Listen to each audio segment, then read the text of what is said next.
Hello, everyone, and welcome to Book Break for 2023. Happy New Year. We've had some changes here. My good friend and coworker Kirstra has moved to Maryland, and I will miss her terribly.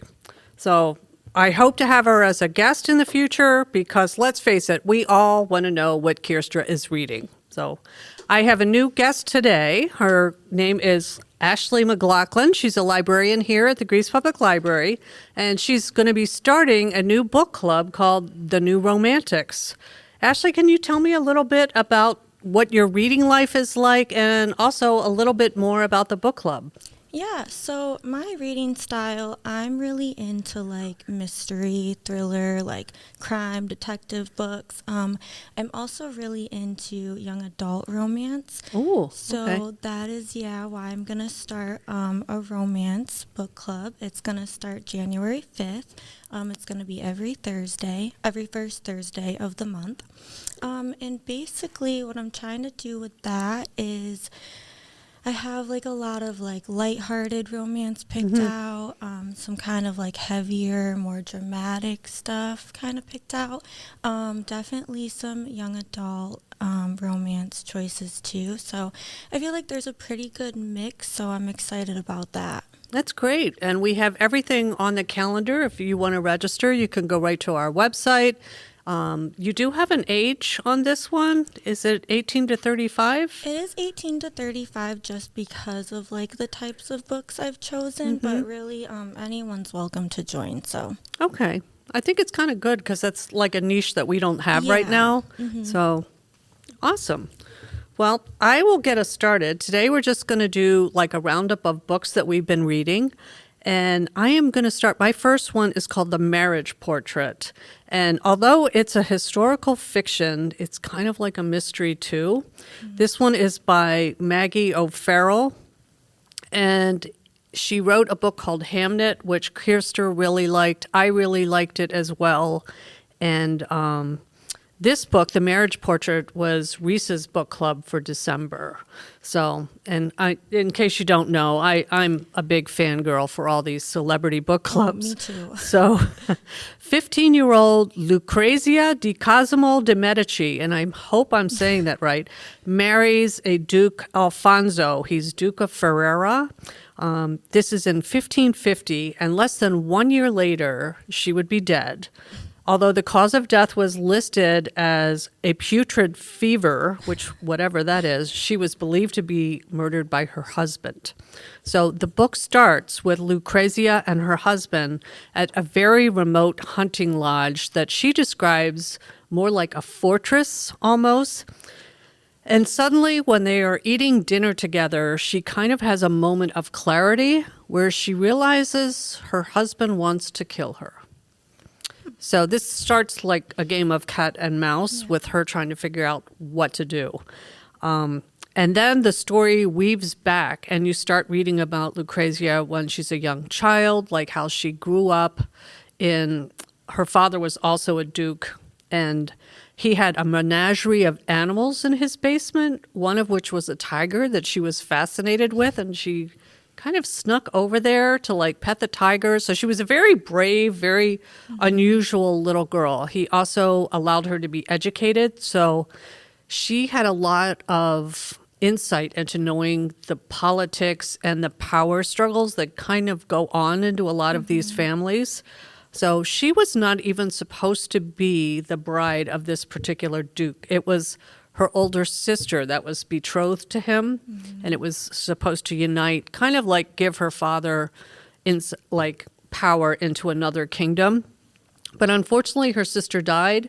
So even though she was 13, they decided to go ahead and betroth her. Like, all right, you're next. And they waited like 2 years. He went out and fought in some wars. And then his father, the Duke, died. So he wanted her as a bride. So they had this big elaborate wedding. She only makes it a year. And part of the story is this portrait that he commissions of her because he wants a marriage portrait of her to depict her as in all her finery and everything else. So that becomes a very integral part of the story, but I don't want to give too much away because it's also part of the spoiler of what happens to her. So It was interesting. I wish I could have read it this month or last month was so busy for me that I had to pick it up and put it down. So that kind of took a little bit of my enjoyment away from it. I think if I had been able to sit and really immerse myself in it, I would have liked it a lot better. But I highly recommend if you like historical fiction with a mysterious twist. It was very good, very well written. It sounds really good. I love the ones though that do like the flashbacks too and give you like more of a backstory of everything. Yeah, I like finding out about the characters. So, Yeah, me too. What's your first book you have for us? So mine is When the Stars Go Dark by Paula McLean. And I'll just start with I loved it. I thought it was so good. It was so interesting. So basically, it takes place in 1993 in a small town in California, and it follows Detective Anna Hart, who was a former foster care child, and she has a lot going on in her life right now, so she decides to go back home to her small town where she found her like forever foster home there. So she goes back and she ends up getting involved in this case of a missing 15-year-old girl who was also adopted. And there's a lot of like controversy with it at first because a lot of people think she might have like ran away, and so they're not taking it as serious, and she thinks that she was abducted because also there's 2 other active missing girl cases at the time. Yeah. And so that's going on.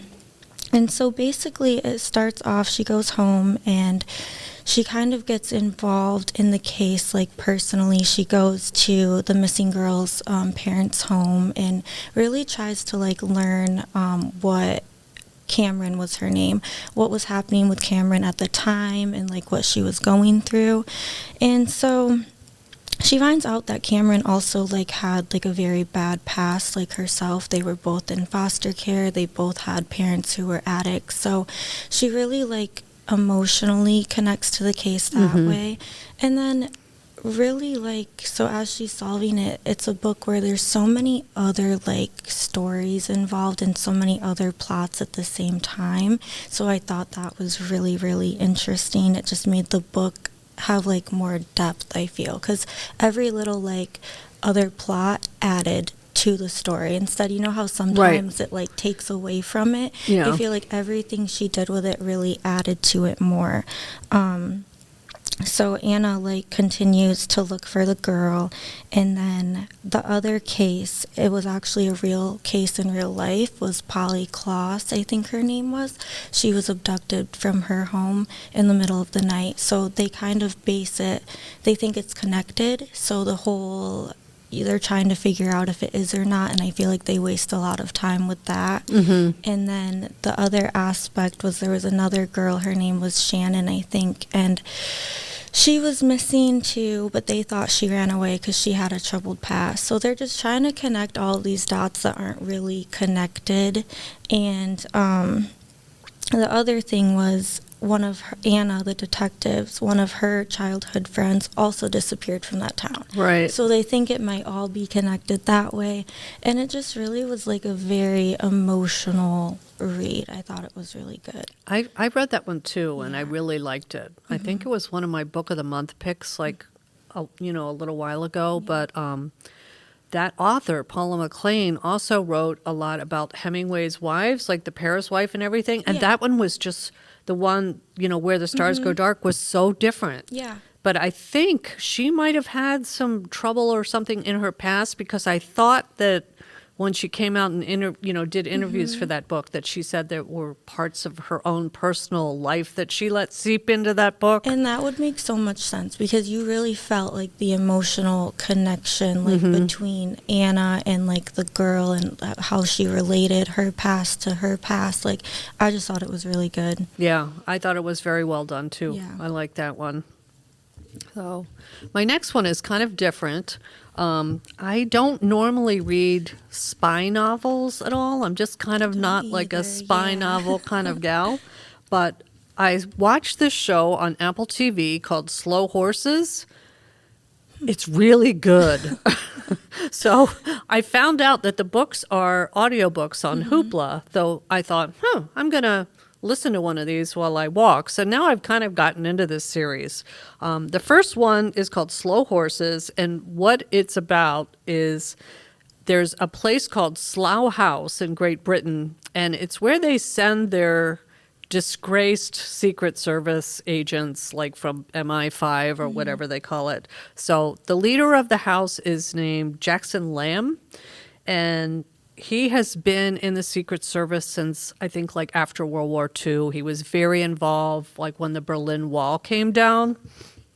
But you don't really know at first why he has been put there and why he's in charge of this band of misfits, for lack of a better word. One of their new recruits that they just got was a young man named River Cartwright. Now, his grandfather was a very prominent person in the Secret Service. They call him the OB. I'm not going to go into why they call him that, but River is involved in a training mission that is in like a railway station, and the way he chases the person, there's kind of like a miscommunication with who the suspect is that he's trying to apprehend. So when he goes after the suspect, all chaos breaks loose and ends up like in the training mission. If this had been a real thing, they said he would have been responsible for the death of like hundreds of people. So of course he's removed from the park, as they call it, and sent over to Slough House.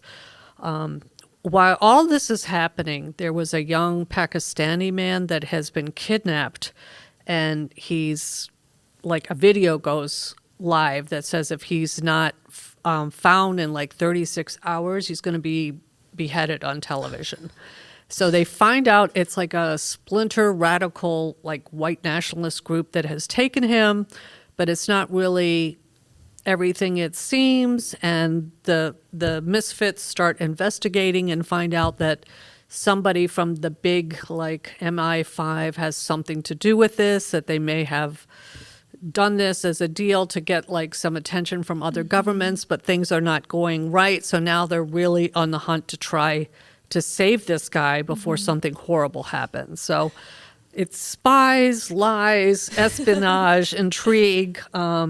It was very entertaining. It was a good book for me to listen to because you can just kind of, jump in and out. Great English accents, which I love. So I've started the second one, and now the second series is on Apple TV. It was great to watch. This is one that I actually, and I don't know whether it's because I watched it first, but I almost like the TV series a little bit better than the book. Yeah. But yeah, it's a fun series to watch and something kind of different. Yeah, it sounds really entertaining. I also love though when there is like a show with a book that's so good. Yeah. So, yeah. Yeah. So many books now are going into TV series too. A lot of teen books are. Yep. Yeah. So. Okay, so the other one I read was by Colleen Hoover, who is obviously like all anyone's talking about right now. Yes. The first book I read by her actually was Verity, and I didn't really get the hype, so I took a break. And then the second one I read by her was the one I'm going to talk about. It's Reminders of Him. It was like so different, I think, from the other one I read, so I don't know if that was why, but it was so good. So basically, you have the main character, Kenna, and it starts off right away where she just got out of prison. She was there for 5 years. She went for the accident that caused her boyfriend to die. So she was in prison for 5 years. She gets out. And obviously, like everybody, she goes back to the town because her daughter, she lost custody, is in that town. And Scotty was her boyfriend at the time. So his parents took the daughter, and so they have custody of her. So it starts off, she goes back, and obviously like she's very hated, like nobody likes her because of this horrible thing. And in the beginning, it kind of does seem maybe like she wasn't remorseful, and that was why everyone was like really hated her for it. But you find out that like throughout the book, because it's in her point of view, and then it switches back and forth from hers to Scotty's best friend's point of view, who she accidentally meets when she gets to the town because she didn't know who he was and he didn't know who she was. And so as the book goes on, you realize that it wasn't that she wasn't remorseful. She was so broken over the accident that she felt like she was guilty, and she felt like she deserved the jail time, and she felt like she didn't deserve her daughter. So really the whole book is her like building a connection with his best friend so she can try to get to her daughter, because you find out that he has a connection with her daughter, so he knows her. And so it's really just a book about kind of forgiveness and like accepting like what happened, because like I said in the beginning, she was so hated and you felt so bad for her because you realized that she was just so sad and she really just wanted her daughter back. And then so yeah, it was a very like sad story, but it ends very happy. So Oh, that's good. yeah. Yeah. Yeah, that one, I can't believe how many people come in looking for Colleen Hoover like books right now. Almost every day. I Yes, get a yeah, phone call. And multiple it's like, times a is this day. one on the shelf? I'm like, let me go look. But like, yeah, it's Yeah, crazy. It is But crazy. I am getting it more now Okay. that I've read a few more of her books. So I know. I've got to try one. I Yeah. haven't read one yet, but I really feel like I need to since Yeah. it's such a thing. I would So, recommend this one. okay. Reminders of him? Yep. Okay. Going to take you up on that. All right. My last one was a historical fiction that I got through Book of the Month Club, which I do with my daughter, and it was called Jacqueline in Paris by Anne Ma. And this one is about Jacqueline Bouvier Kennedy's year abroad in Paris before she ever met Jack Kennedy, her husband, and when he became president. So it was August 1949 when she arrives in post-war Paris to begin her junior year abroad. I was amazed at how like sheltered these girls were, and the chaperoning, and how her parents really didn't want her to go and do this. So she really had to advocate strongly for this, because she really, and you can see how later on in her life, like she was known as like a cultural icon. She had very good taste. I think she redecorated the White House. So, she obviously had a very strong sense of style, which came out in this book and the way they described everything. But it also cracked me up that Paris was, or not cracked me up, but it was a little shocking to see the kind of shape Paris was in after the war. I mean, they used squares of newspaper for toilet paper. And I'm like, I just can't imagine Jackie Kennedy doing this, Just, they didn't have enough to eat. They didn't have food. And then politically, France and Paris was in a very unusual place. Here they had just gotten out from under German rule, but there was a very active communist party that was forming, just more, not so much in the way that we think of communists like today, but the fact that there were people that had nothing that really wanted to kind of reorganize society a little bit, because so that was just very interesting to me. So one, learning about the architecture and what happened, the people, the politics, like she found out that the woman, and I believe this was true, that the woman that her parents had, let her stay with was like she went to one of the prisons for a while because she was trying to like smuggle information and do things. And I believe her husband never came back. So, yeah, it's just when you start to think about what these people did to get through this war, it was pretty shocking. And she also, you begin to see some of her future personality where she does fall in love, and the person doesn't keep a lot of her confidence the way he should, and maybe uses her to get information about people that she's staying with and everything. So that portrayal really hit her hard, and you can see that wall of privacy that went up with her later, and kind of understand why. Like, you have this young girl, and she learns she's got to be careful about herself, and her parents put so much pressure on her to marry the right person and gain privilege, and it just yeah, she was under a lot of pressure. But it was a very interesting book, considering that who this is, and it's not a period of her life that people talk much about. So even though probably not everything was factual, at the end the author did make notes of what she knew to be true, so you could make that distinction. And she tried to not go off the rails. Yeah. How some people just Oh, yeah. like it can't be true, but Yeah. this was very believable. Oh, yeah. So, yeah, it was Sounds interesting. good. It reminds me a lot of Diane Chamberlain. She does a lot of like the historical fiction. Yes. Which I love. So, Yeah. yeah, that reminds me a lot of that, like the stuff she does. Yeah, I read one by her recently that I really liked. Yeah, So I've read a few and they've all been really good. yeah. I didn't know you were a mystery person too. It's like a new thing, like Yeah. the past like 2 years, because I didn't used to be, and now it's Okay. like all I read. And then I went through the huge like historical fiction phase Yeah. too. I read like literally 5 of like Diane Chamberlain's books like in Right in a 2 row. weeks. Yeah. It's funny. You get in the mood for certain Yeah, things. Yep. So what's your last book you have for us? Well, talking about phases, I'm clearly in the Colleen Hoover phase, because now it's just another book of her. It's Regretting You. And Okay. I thought Reminders of Him was my favorite, and then I read this, and now this is my favorite, I think. Really? 'Cause Okay. It starts off, so it's about a mother and daughter. The mom is Morgan, and the daughter is Clara. And from the very beginning, this one also switches point of views, and so I think that really added to it, because it starts off with Morgan has her daughter when she's 16, and she has a boyfriend. Like, they're very much in love. It's a good relationship. And she has her sister, who is her very best friend, and her sister has a boyfriend who is her boyfriend's best friend. So they all get along great. And then she finds out she's pregnant, and she's only I believe 17. She hadn't graduated yet.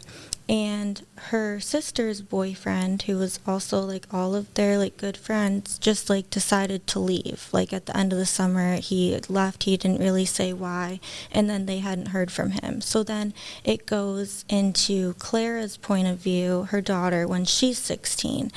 And you see that like her parents are still together, still very happily in love.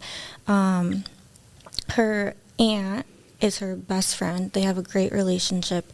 And then something very tragic happens to Morgan and Clara, and then it's just them.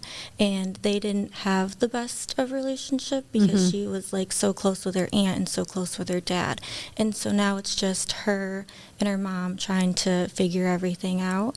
And the sister's boyfriend in high school comes back. Okay. So now it's just the 3 of them, and it's kind of just a story of them working through this tragic thing that happened to them. And there's like a lot of like twists, and but really what I liked so much about it was the dynamic between them wasn't kind of like what I usually see in other books of a mother and daughter. Like, you had both of their point of views, and so you see that the mom was like really actually trying to understand where the daughter was coming from throughout the whole story, while also trying to be her mom. Okay. And the daughter is actually also trying to be very understanding of her mom in this situation, because they both went through something so terrible, and they're both experiencing it so differently. Okay. So it was like very emotional. But again, I think really what was so interesting about the book was just their relationship. And normally, like,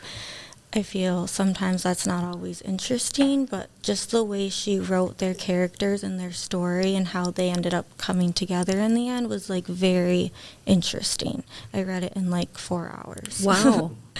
So the way you've described Colleen Hoover is not how I would have pictured her in my head. I thought she was more of a romance writer, and it sounds like romance a part of it, but the Yeah. family relationships and getting through adversity is also a big part of it. And that, I think, that's what I love reading, and that is what all of her stories are. Like, there's always a bigger thing. There's a lot of love and, like, happiness most of the time, but there's always, like, some kind of I don't want to say drama, but something happens and it just adds more depth to all of the books. Okay. So, yeah, she really is like. So the it's way not she like a writes- Hallmark movie type of thing at No. all. Mm-mm. Okay. Yeah. All right. Well, one other thing I wanted to mention really quick is since it's winter, I know a lot of people are bored.